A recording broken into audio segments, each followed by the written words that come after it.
नागपुर के मोमिनपुरा इलाके में बीती रात दहशत का माहौल रहा। आपसी पुरानी रंजिश ने इस कदर तूल पकड़ा कि दो गुटों के बीच जमकर चाकू और तलवारें चली। इस खूनी संघर्ष में पुलिस ने बड़ी कार्रवाई करते हुए 2 आरोपियों को गिरफ्तार किया है, जबकि अन्य की तलाश जारी है। यह घटना मोमिनपुरा के हैदरी मस्जिद रोड की है। पुलिस के मुताबिक रात के करीब 3 से 3:30 बजे के बीच पुरानी रंजिश को लेकर विवाद शुरू हुआ। देखते ही देखते आरोपियों ने चाकू और तलवार जैसे धारदार हथियारों से हमला कर दिया। पुलिस ने 2 मुख्य आरोपियों मोहम्मद कामरान अंसारी और फैजान अंसारी को गिरफ्तार कर लिया है। प्राथमिक जांच में यह बात सामने आई है कि यह पूरा विवाद पारिवारिक रंजिश से जुड़ा था।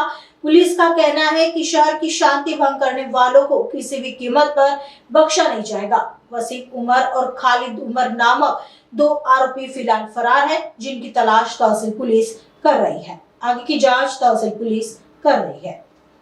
रात्री 3 ते 3:30च्या दरम्यान ही घटना घडली होती। आपसी जुना वाद होता त्यांचा।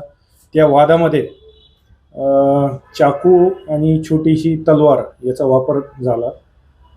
फिर्यादीच्या रिपोर्टवरून अपराध क्रमांक 869/2025 कलम 118(2), 115(2), 352, 351(3) आणि 3(5) भारतीय न्याय संहिता सहकलम 425 भारतीय हत्यार कायदा असा गुन्हा दाखल असून यातील फिर्यादी जावेद अख्तर शमीम अख्तर वय 40 वर्ष वय, राहणार हैदरी मस्जिद रोड, चुडी गल्ली, Neelo fashion store, Mominpura, police ठाणे तहसील नागपूर शहर यांच्या फिर्यादीवरून सदरचा गुन्हा दाखल झाला आहे।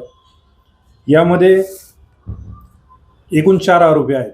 यातील 2 आरोपींना अटक करण्यात आलेली आहे। अटक आरोपी क्रमांक 1 मोहम्मद कामरान अंसारी वल्द अब्दुल हमीद अंसारी वय 35 वर्ष, राहणार अब्दुल लतीफ नगरसेवकच्या घराजवळ हैदरी रोड मोमिनपुरा।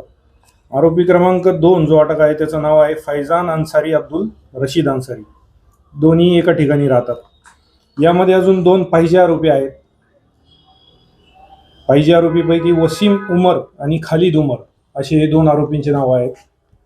खालील 2 पाहिजे आरोपींचा शोध घेणे चालू आहे। 2 अटक आरोपी जे होते माननीय न्यायालयाने दिनांक 26 तारखेपर्यंत यांचा PCR आपल्याला दिलेला आहे। पुढील तपास माननीय वरिष्ठांच्या मार्गदर्शनाखाली चालू आहे। प्राथमिक दृष्ट्या तपासात असे कळाले की फिर्यादी आणि आरोपी यांचे जुने काही कारणास्तव कौटुंबिक वाद होते। त्या वादावरूनच आत्ताचं सध्याचं भांडण त्यांचं झालेलं आहे।